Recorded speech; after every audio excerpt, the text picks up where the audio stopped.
Oh, all right, guys, we are now recording.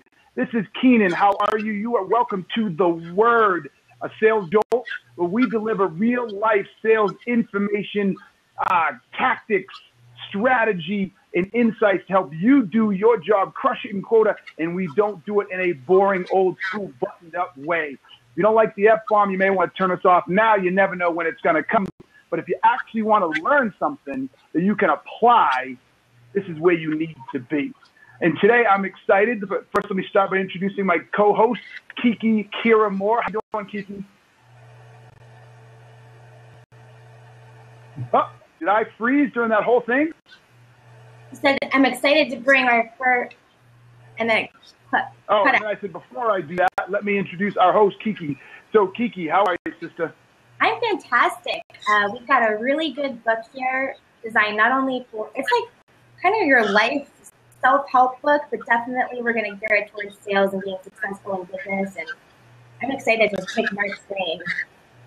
Good. We're talking about the brain today, which we seem to have done a lot.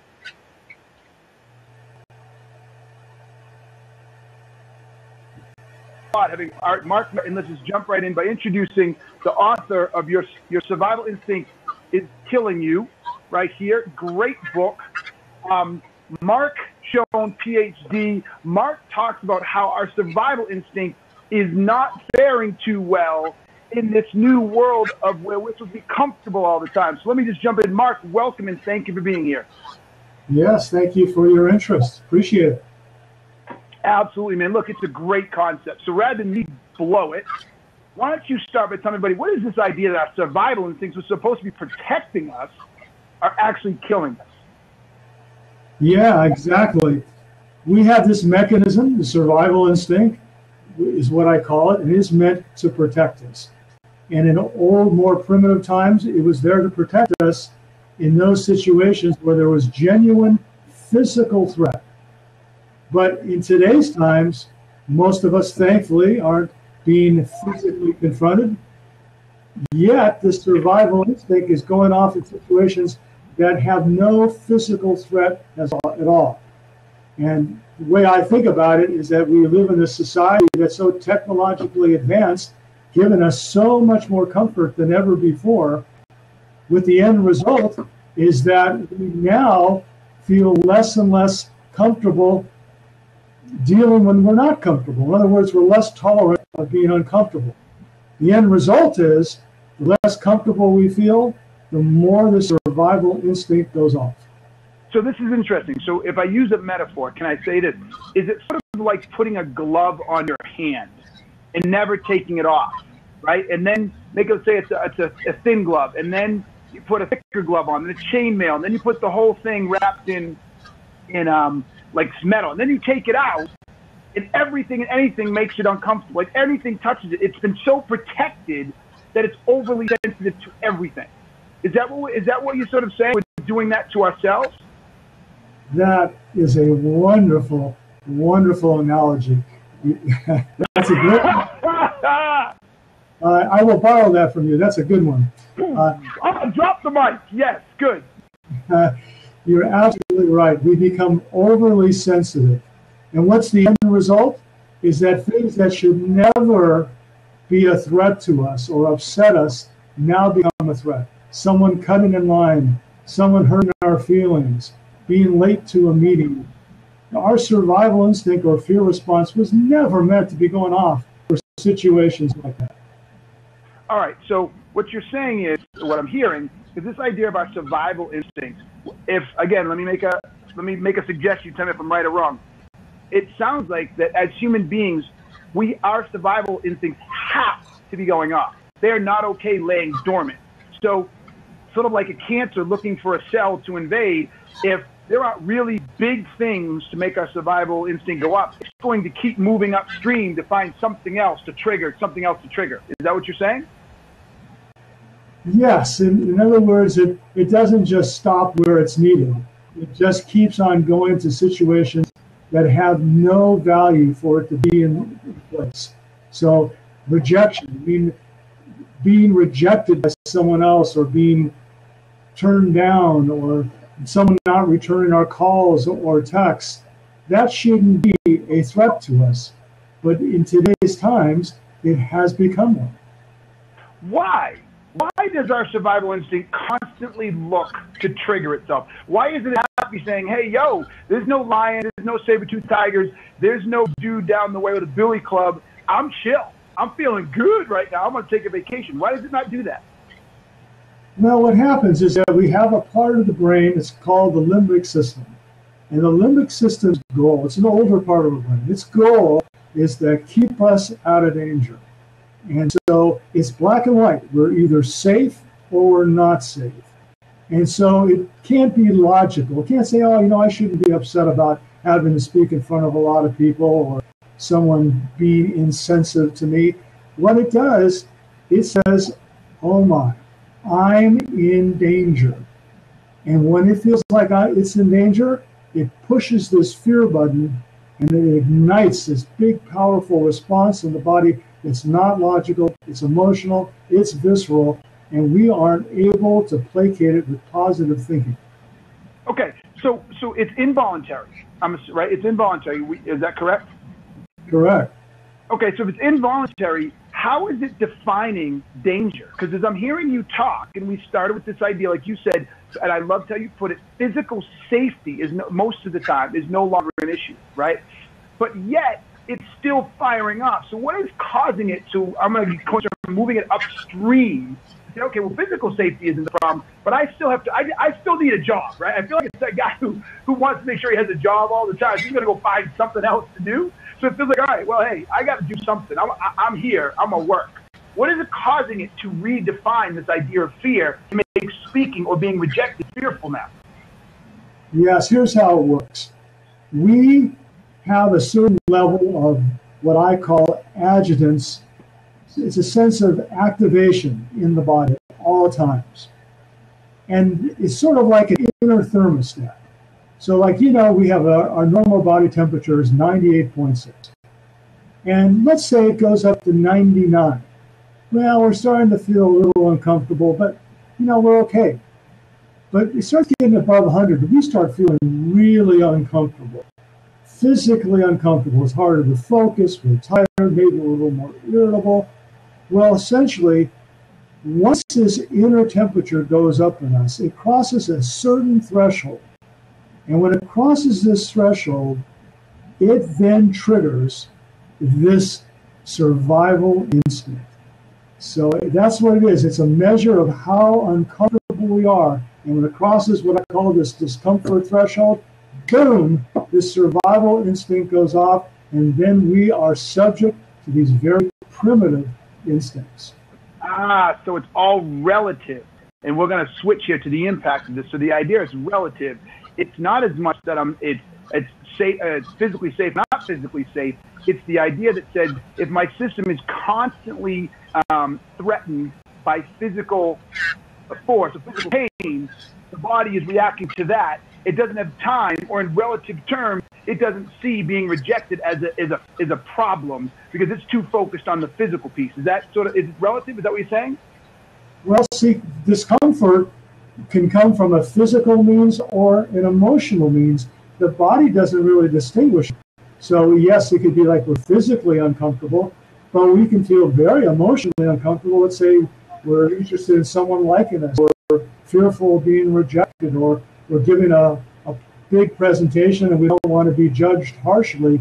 All that contributes to discomfort in the body, let alone us all being sort of jacked up from technology, text messaging, the needs for instant gratification, perfection. All these things raise our level of internal discomfort. And once it crosses again that discomfort threshold, the fear instinct goes off. Interesting. All right, so let's talk about, so now that we know we're getting scared faster, right? Where we're getting uncomfortable. And I like, you have a phrase in your book called, you got to get comfortable being uncomfortable. And I want to talk about that in a minute. I talk about that all the time. But before we do that, talk a little bit about the impact, how our body responds to this.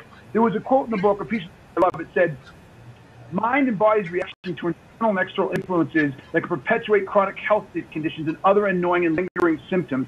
So basically you're saying is that the creation between how our mind perceives things affects how our body reacts. Can you talk about that a little bit? Yes, in terms of physical conditions and illnesses, are you asking the question? Yes, absolutely. The major theory right now of aging, disease, and health is called the inflammation theory.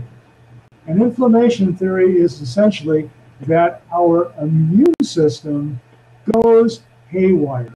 In other words, we start producing far more immune cell soldiers than we need.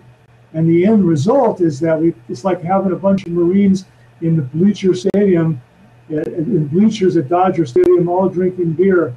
Inevitably, there's going to be a fight. And so what happens is that these Marine or immune soldiers, rather than fighting a real pathogen or infection, they start fighting the body and chewing up our organs. So here's the key part. So as our discomfort level goes up and we poorly manage it, and the survival instinct is being triggered far more often, we produce more inflammation, more immune soldiers, and more decaying of the body. And that creates physical illness. Interesting. All right, so you have, folks, you need to get this. We're talking about Your Survival Instinct is Killing You by Marc Schoen. You need to get this. It's a fascinating read, especially if you're into how the brain works, the impact of the connection between your mind and your body. Look, I know there's a lot of people out there that are into Eastern medicine. They talk all the time about the mind and body, and I'm not going to pretend I'm an expert, but there's some interesting scientific, what's the word I'm looking for, scientific knowledge, background, whatever the word is, research, scientific research behind this that shows there is actually real connection. So go get it. With that said, Marc, how does this idea affect, how do we take this into business, right? How does this idea of being uncomfortable affect people in the business world, in their life, when they're trying to accomplish the things they want to accomplish? Yeah, it's a spot-on question, because if we are reacting to the world more fearfully or in a more guarded way, the effect is that we take positions in our life that we play it safe. In other words, we don't pursue possibilities, even if they have a great chance of success. We're more concerned about limiting our losses than pursuing our gains. So it holds us back. And another way to think about it, just from the brain standpoint, is when this fear area is going off in the brain, it essentially just steals the blood supply from the other part of the brain that's logical, that's reasonable, that's intuitive, that can be spontaneous. It's kind of like an electrical power grid that just losing all its juice. And so after a while, lights start going out in buildings, air conditioning stops working, and maybe you only have one room that's lit up. And that's what happens when we're in these pressure and competitive situations that we're not managing well. Interesting. All right, so you talk about, one of the things you talk about in the book is the idea of making decisions under stressful times, that this can prevent you from doing. You talk a little bit about that, and then talk a little bit more about some of the, what I want people to do is I want people to be able to start self-diagnosing, not I don't want people to start walking around saying, oh, I'm depressed, whatever, but start being able to self-assess. Let's take diagnose out. I'm a big fan of personal self-assessment, and I like to do these because I want people who are listening to be on their drive or sitting at their desk to start thinking inwardly and say, oh, wait a minute, I could be doing that. I can fix that. Oh, I just learned this. I can change. So if someone's a salesperson, if someone is a manager, a leader, if someone, doesn't matter what they do, and they're sitting at their desk and they're trying to determine what is a healthy fear versus could I be uncomfortable being uncomfortable, how do they start to assess that? What should they start looking at? Well, you're right. This is such a big deal in terms of sales because we're having to put ourselves out there, much more than ever.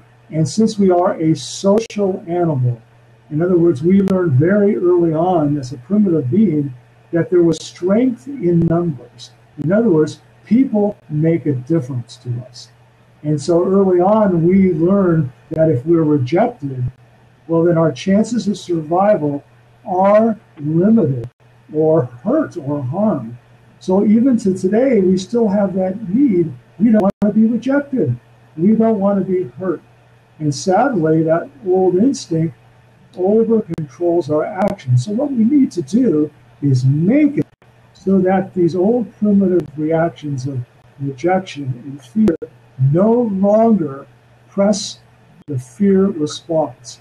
So how do we do it? We start retraining that part of the brain to react to these kind of situations without fear. All right, so we talk about fear, right? This idea of fear. So I'm really pissing people off here, I'm sure. But so I read a study recently that said Republicans are far more fearful than Democrats. And the minute you said, it made me think about this when you started talking about the idea of fear of change is something that the outcome far outweigh not moving, but people don't move. Right? Is this the idea you're talking about? So when you've got, let's say, Trump supporters who don't want to change anything or want to get America back the way are they operating from this very thing that you're talking about, generally speaking? Appealing to people's fears is very, very powerful. You don't have to be logical. You don't have to be rational. You don't have to show data. All you have to do is appeal to people's fears, and then you can basically move them. But sadly, keep going. Yeah, but sadly, that doesn't create change. It actually shrinks who we're capable of being. To be all that we're capable of being involves changing that fear response, shrinking it down to the space it deserves, rather than expanding it into the brain and taking up a bigger part of us where it serves no good purpose. Okay, so how tell people, go a little deeper. I asked this question, I got a sidetrack because I couldn't help but think about all the people who are operating from fear in this world, because I have been saying it for a while. People fear everything. And fighting it is driving me insane, because I find myself trying to fight it. I got 3 little girls. When I grew up, I grew up in the age where it's like, make sure you come home and the street lights go off, right? And I'm trying to make that happen for my girls, but the fear in me is crazy. So quick, I took your fear test. Kiki, if you could put this up, this would be great. It's not your fear test, but is your survival instinct killing you? Here's a test to tell you how perceptible you are to your survival instinct taking over, right? I took it, I got an 18. I don't know if that's good or bad. It said I'm perceptible to it. I don't know if that said I am. So I had no way to compare it. I'll give him some marketing lessons later, because Mark, you can do much better with that test. That's a whole different discussion. How can people self-assess, right? How can someone know when they're in an unhealthy level of fear, or when let's use your term, when their survival instinct is playing a bigger role in their lives than it should? That's an excellent question.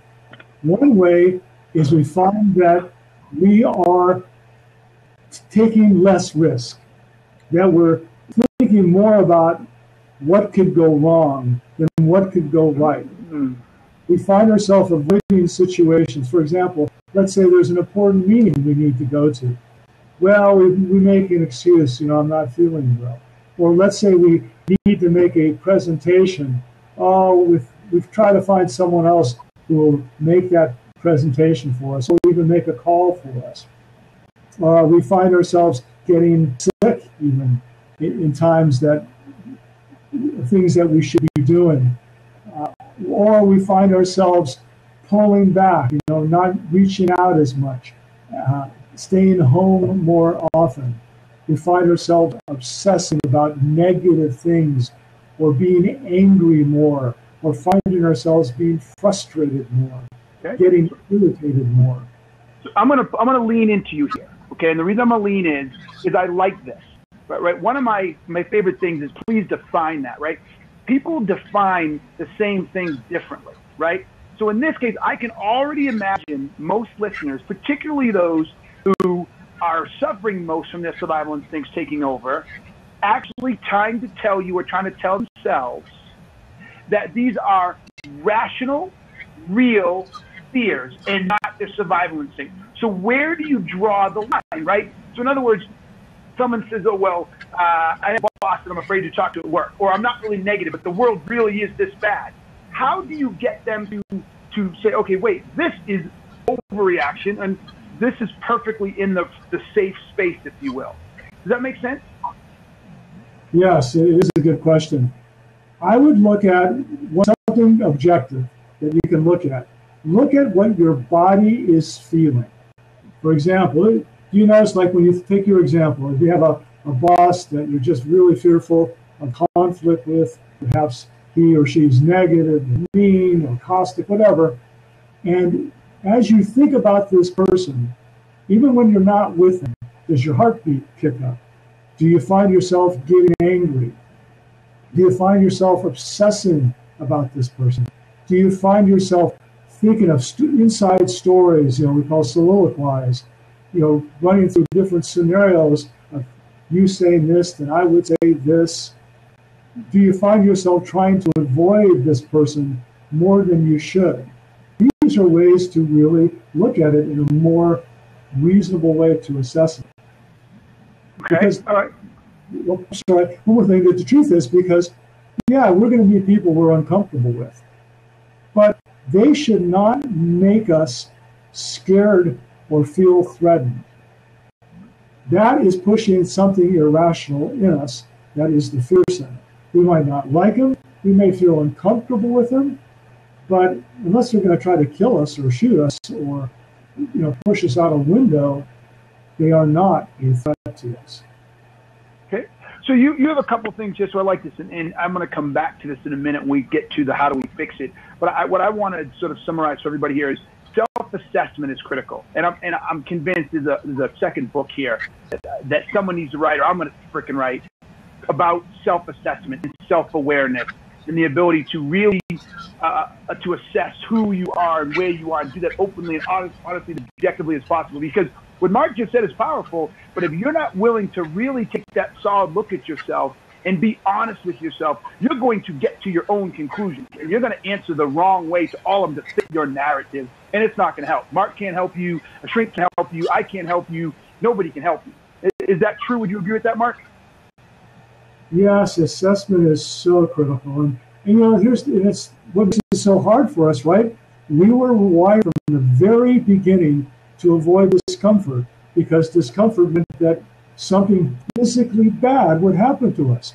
So right away, anytime we feel any discomfort, we are driven to avoid it. So it can totally misguide us. Interesting.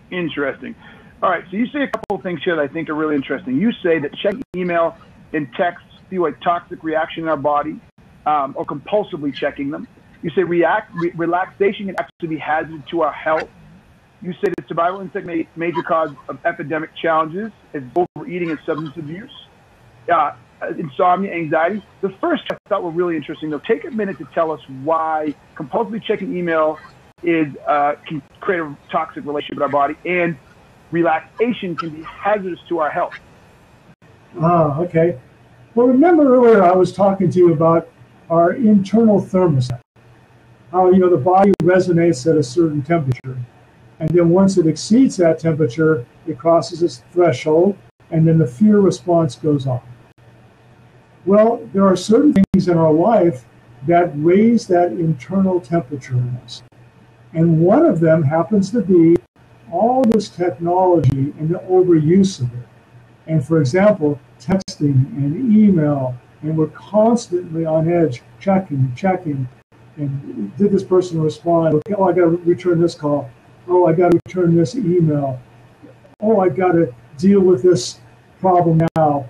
All these things like that speed us up, raise our body temperature. I actually call it adjutants.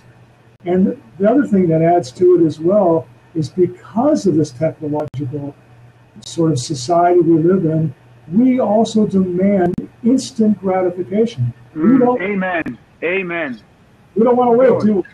No.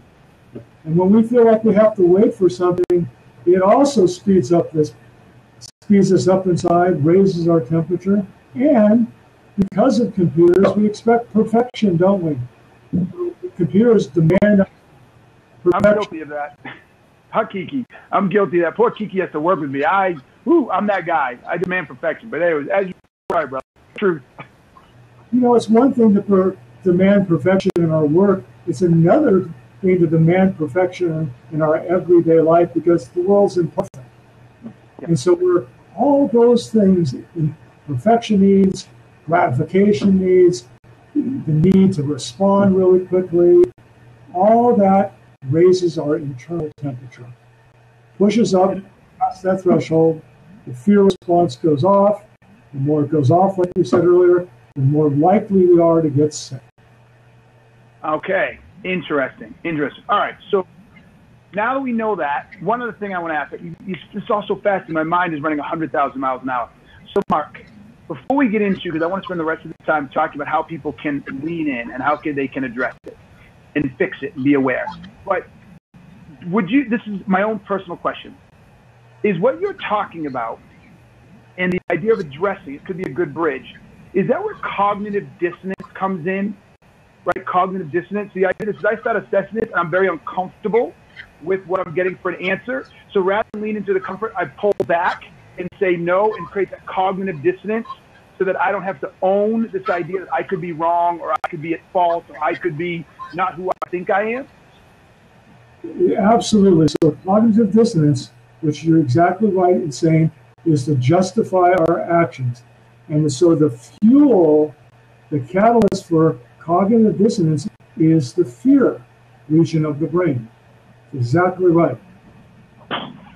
Man, I'm on fire today, dude. Fire. All right. So for those of you who don't know about cognitive dissonance, please, I beg you, go get this book, Mistakes Were Made, but Not by Me, and read all about it. It will blow your mind because we all suffer from it. It's one of those ones we all suffer from to a certain degree. It's the level at which we suffer from that causes the biggest problems. But, so okay, if that's the case, Mark, let's make it a great segue. How do we solve for this?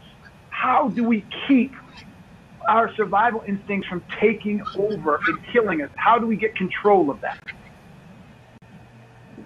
So here's the theory, and then I'll tell you how we do it. The goal is to shrink the fear response. Instead of it taking up a huge space in the brain, we want to shrink it down to where it serves a real, genuine purpose. So what we have to do is increasingly expose ourselves to uncomfortable situations and develop what I call the discomfort muscle so that we can be increasingly uncomfortable without being fearful. That's the theory behind it. Okay, this is big. Okay, so when you say expose yourself to things, you literally mean physically, right? So keep going. Give some examples of things let's start with the workplace and then personally and then another place. Give some examples of specific things people can do to shrink the fear response. Yeah, and remember, discomfort is not just physical, it's emotional.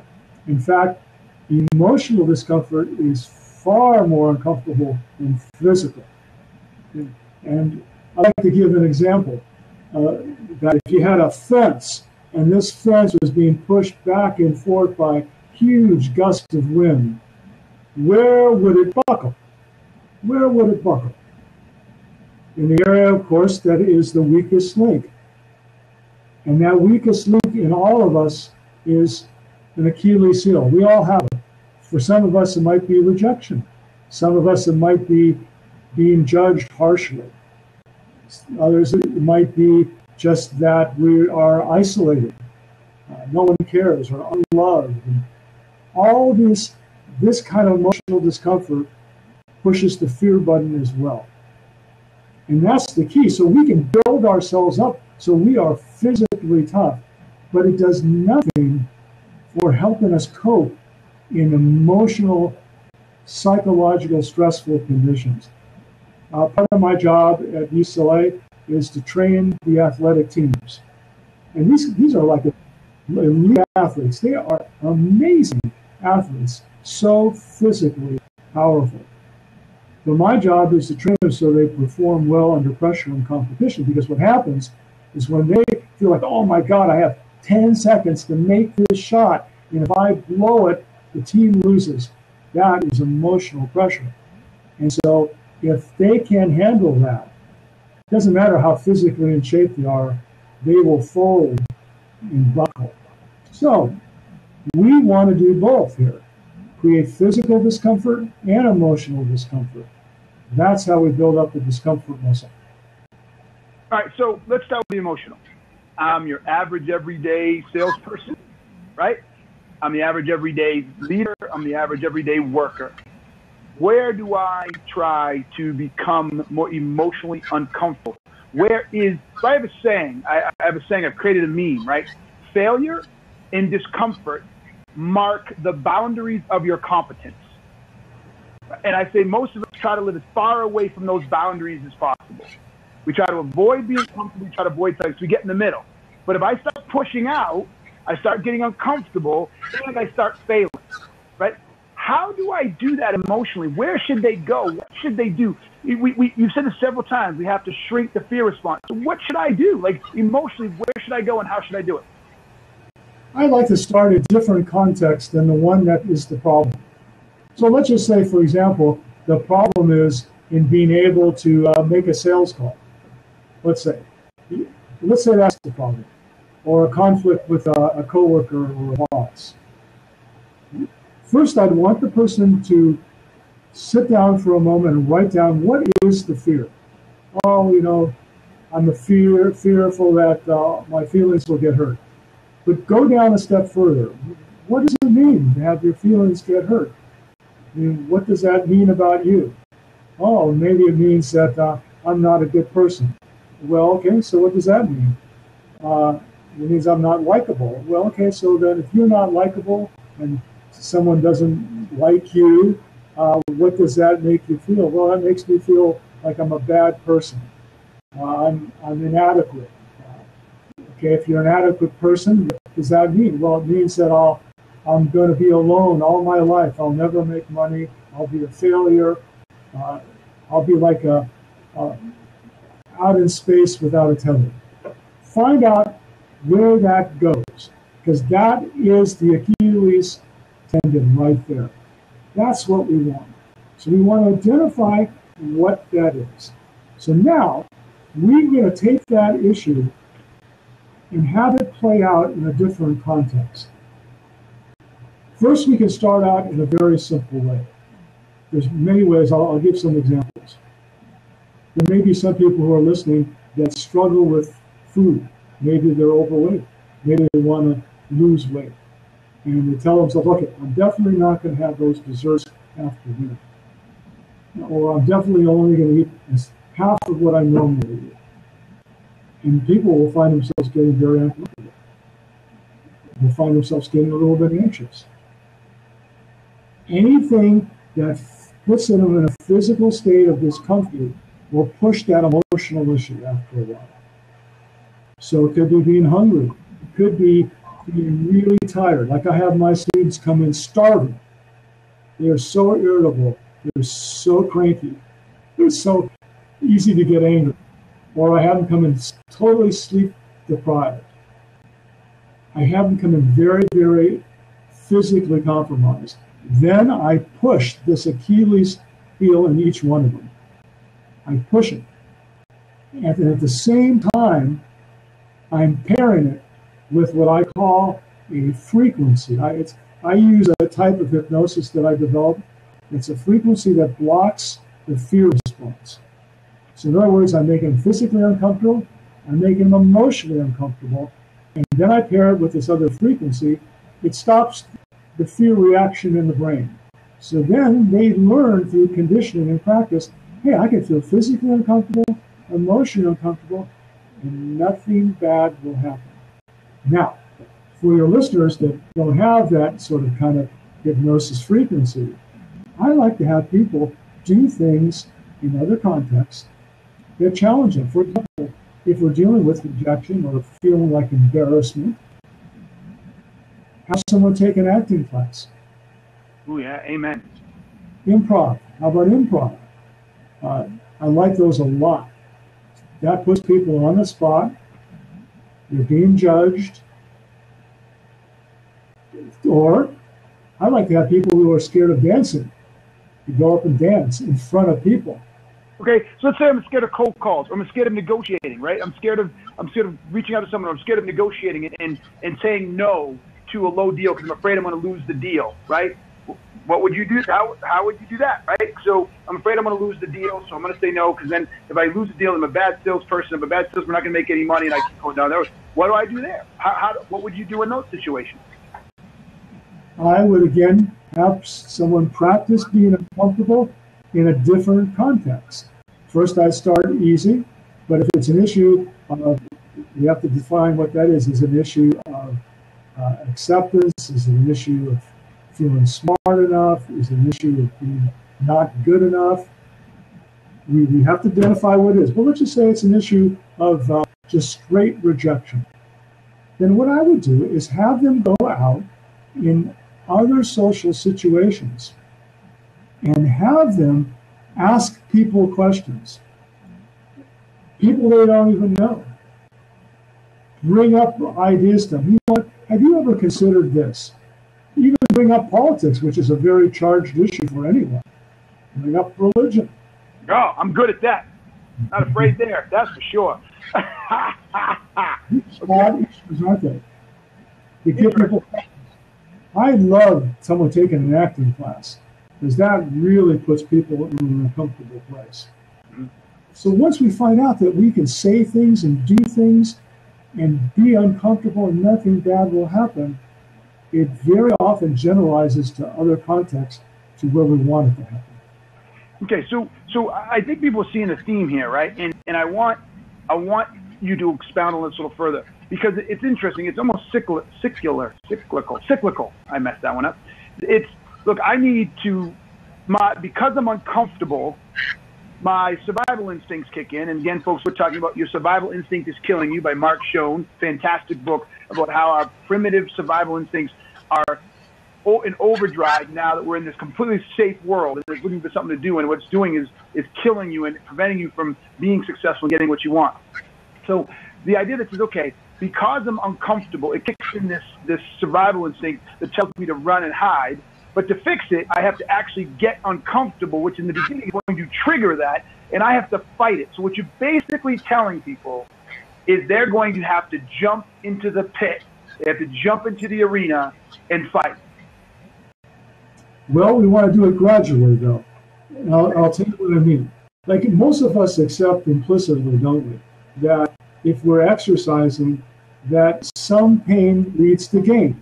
So when we're uncomfortable exercising, we think, oh, okay, this is good. I'm getting something good from this. But when it comes to emotional discomfort, we don't apply the same rule. So what we have to do is do it very gradually. So we don't just jump into the hot pit right away. We just do it more gently. If someone is really averse to being uncomfortable, then I have them start slowly. One of the reasons I have my athletes come in hungry is because that just kind of starts them meeting me in an uncomfortable place. Because everyone's been uncomfortable before. So I tell people, hey, you know what? I'm going to have you skip breakfast and lunch. And they're going to be uncomfortable. They're going to learn that, oh, you're not going to do that. Some people will be afraid. Some people will think, oh, my God, I'm going to starve, or I'm going to pass out, or I'm going to have a panic attack. Or it pushes those buttons. And then I'll push the ante a little bit more. I'll say, okay, next time I want you to come in hungry, and I only want you to get 3 hours of sleep. So I keep raising the ante. Sometimes I have them come in with those, and I put super loud, raunchy, heavy metal music, and pound it. So I keep raising the level of intensity. And if all that is still intense, then I start with something very small for people. Hey, just drive a different way to work. Listen to a new kind of music. Talk to someone that you wouldn't normally talk to. Listen to a point of view that you never really listened to. Go out to eat somewhere that you've never liked that kind of food before. If you don't like fish, go someplace and eat fish. If you don't like sushi, go someplace and have sushi. We just start whatever level someone is capable of feeling. And then we pair it with something more comfortable. We could pair it with a relaxation tape or a meditation. I have a breathing technique that people, by the way, if you followers and listeners want to have a breathing technique, I offer it for free on my website. And you pair it with the discomfort. So we're conditioning discomfort to be, again, not a threat. And then we just keep raising the ante till people can tolerate more and more. This is fascinating. This is really powerful because what I'm envisioning is, and it sort of brings us full circle toward the beginning, this survival instinct, I almost imagine, is like a boa constrictor. And the more I limit my world, the less exposure I get to things, the less things I try, the less I push my comfort zone, it squeezes in. And so to get away from it squeezing in, I withdraw even more to get away from the discomfort, and it squeezes in more, and I withdraw even more, right? And the only way to get out is to push out. And as I push out, I have to live in that discomfort, whether it's a little or not. I have to live in that discomfort, because if I don't live in the discomfort, then it's slowly over time going to keep squeezing in. So the idea is, as you said in the beginning of the book, is you're going to have to eventually get comfortable being uncomfortable, because if you avoid discomfort, it will just, what was discomfortable here, really big, is going to just keep coming in. You avoid that one, there'll be a new one. You avoid that one, there'll be a new one. You avoid that one, new one. Before you know it, the littlest things, someone cutting you in line, etc., make you uncomfortable. Is that a good summation? That's a great summation, because at one time, like I said, right, discomfort was a good survival tool. Avoiding discomfort helped us survive. But in today's times, being able to manage discomfort might be one of the best survival tools we have right now. Ooh, managing, Kiki, can you tweet that out and put that out? Managing discomfort may be one of the best survival tools in the 21st century. That is phenomenal. Can you go a little more on that, Mark? And I don't know how much you blog, but if you're a blogger or some dude, you need to write a white paper on that. You need to blog about that, because that is a winning blog and a winning ebook. Big time. Big time. Yes, thank you. Yes. Because, I should say one more thing about that is, most of us are, like we said, wired to stop discomfort in our lives. What we are talking about here, we're not interested in vanishing discomfort. We're only interested in managing discomfort well. That's an important distinction here. And he or she who manages discomfort the best is the person that has the best potential to succeed in this world. Oh, that is your golden nugget. That is your goal. When you hear this podcast end, or you start watching this on YouTube, that's all that should be in your head is, how do I manage my discomfort? Do I run away, or do I lean in? And have I built the coping skills, I hope that's the right word, the coping skills to be comfortable in that discomfort and be able to manage my discomfort in a way that doesn't become debilitating or shrinking. Is that right, Mark? Yes, absolutely. You'll hear people say a statement like, something like, if it doesn't kill me is what basically strengthens me. And it's not really true. Adversity for the sake of adversity solves nothing. The data shows it doesn't make people stronger. Ultimately, it weakens them in the long run. What we should be saying is, well-managed adversity is that which helps me survive and become stronger. That's the key. Excellent. All right, so with that note, I want to move to questions. I know we had one. Anybody have a question? Anybody want to jump in? Who was it? Who was it? We had a question.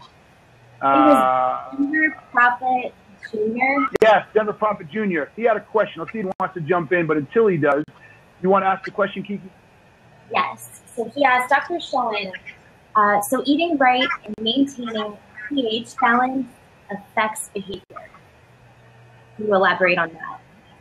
Could you say, I can't hear Kiki very well. Can you say what you just said? Let me see if I can find it real quick here. Yeah, put it in the question box. Okay, here it is. So, I lost it just like that. It went away. Hold on. I'll get it in the question box. Hold on. Here it comes. All right, so does eating right and maintaining pH balance affect behavior? Well, eating and nutrition is not my strength, but certainly what we feel inside, like I said earlier, is a part of the equation that ultimately influences what we do. So there is data to show that pH does influence health. I know the data is not conclusive based on the different interviews and research presentations I've heard at the university, but it's true. What we eat does influence inflammation, and the more inflamed we are, and the theory is that if we're acidic, we ultimately produce more inflammation. Then the more inflammation we have, the less comfortable we are, and our discomfort threshold then becomes exceeded, and then we don't reach our fullest potential. Fantastic. Okay, good stuff. So, Marc, what would you like to leave with people?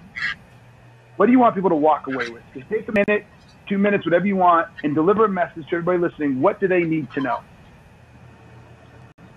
I think people will benefit from knowing that we are so much more capable than we actually feel. Is that it really is our ego, and I use ego not from a standpoint of arrogance or being overconfident, but the ego from a standpoint of thinking we have to be a certain way in order to be okay or be acceptable or loved. And so we work so hard to maintain this sort of persona, and we work hard by trying to over-control everything, what people think of us and what we do and what we feel and or what we drive or what we wear. And by over-controlling the world, we essentially make ourselves more vulnerable. And it creates this fear response even more in us, because when we feel like we can't control the world, our fear response goes off more and more. And I think the ultimate goal for us to strive for is not to be driven and constrained by these primitive instincts for control or for safety, which only hold us back to our primitive selves. These basic old instincts keep us from being who we can be.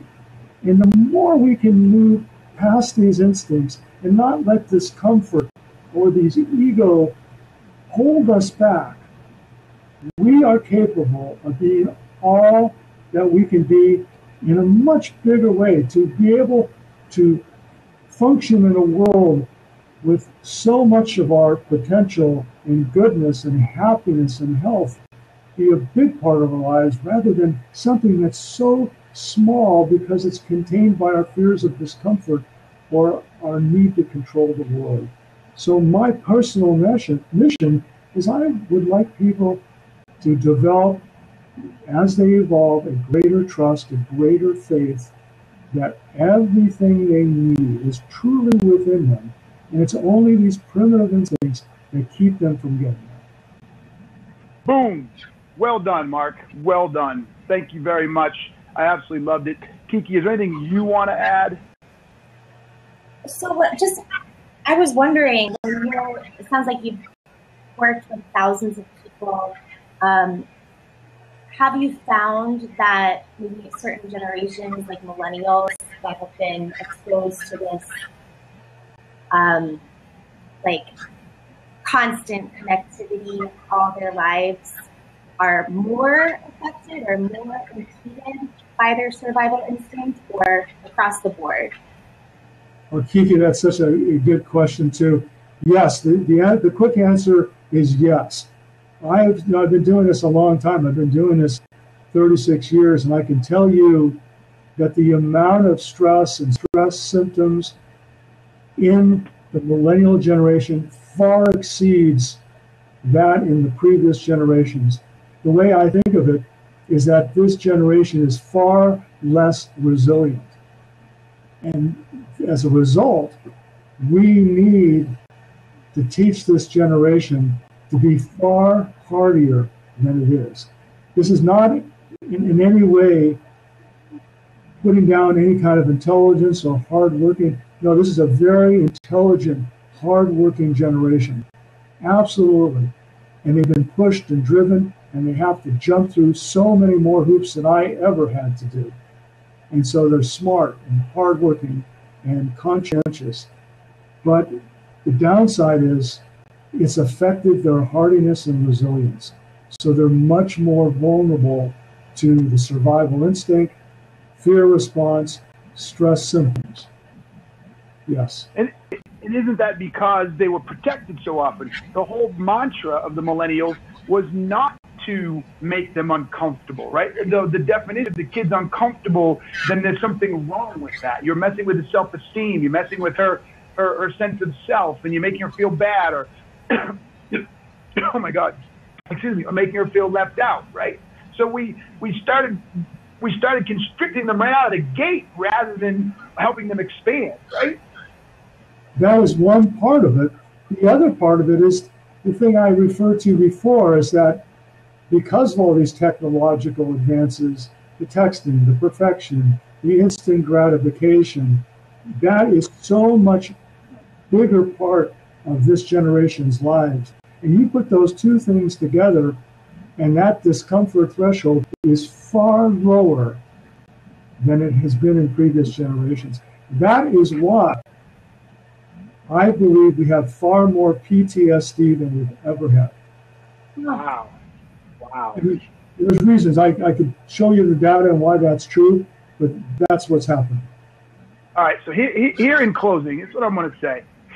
And once I say this, Mark, you have the last word. I know we tried closing, but you brought up some good stuff new. My take on this is there is no growth without discomfort. And there is no static state. There's no present stasis. Either you're shrinking or you're growing. You can't stay the same. So if you are not uncomfortable, you're not growing. And if you're not growing, you're shrinking little by little. And as you shrink, that is the survival instinct taking over. And like that boa constrictor, squeezing you and squeezing you. And you keep running from that discomfort to a smaller and smaller and smaller sense of self and you and capabilities. So if you find yourself comfortable most of the time, know you're in big trouble. Big trouble. And if you are uncomfortable most of the time, know you're heading in the right direction, and keep playing at those boundaries. Keep being uncomfortable, keep failing, and you're going to keep pushing out and keep pushing out and keep pushing out, and that's where the growth comes from. Did I get that right? Is a good summation, Mark? Anything you want to add? Anything you want to send out viewers off with? I'd say that was terrifically well said. Absolutely. Like, it goes back to what I said earlier. The goal isn't to avoid discomfort. The goal is to manage it. See, here you go, everybody. This is it. We got some good one-liners here. A good life is a life lived uncomfortable. You can't be living life well if you're comfortable. So the very thing we're chasing is the very thing that's kicking our ass. So stop chasing comfort, stop chasing uncomfort, and get comfortable being uncomfortable. So with that, Mark, thank you so much, my man, for jumping in. We love it, folks. Today we talked about Your Survival Instincts Are Killing You by Marc Schoen, Ph.D. You can find him on Twitter at Marc Schoen, Ph.D.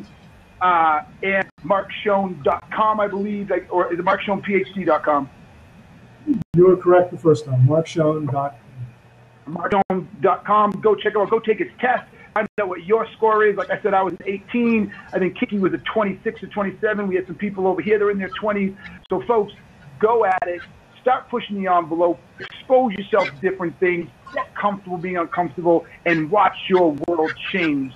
So, on that note, thank you, everybody else. This is The Word with Kiki and Keenan. And next week, we have a good guest. And Kiki knows who it is. Who is it, Kiki? Or 2 weeks from now? 2 weeks from now, we have another best-selling author. His name is really fantastic. He's going to be here May 5th, 10 a.m. Pacific, 1 p.m. Eastern. He is a keynote speaker, #1 best-selling author of better self-help for the rest of us. So his goal is to help people harness better habits, focus, and flow to live better lives, have better careers, and better businesses. So course, we're going to shift it into the year of sales and entrepreneurship. But all right, we can't. I'm sorry, but we can't hear you that well. Next time, let's do the headphones. Your feedback's coming in, so we don't hear you that well. But we heard better lives. Better lives. We heard that. That was good. Better self-help for the rest of us. Better self-help for the rest of us. There you go. Next week or 2 weeks from now, you know what? Every 2 weeks in the Word. So until then, next time, y'all, peace. I'm out.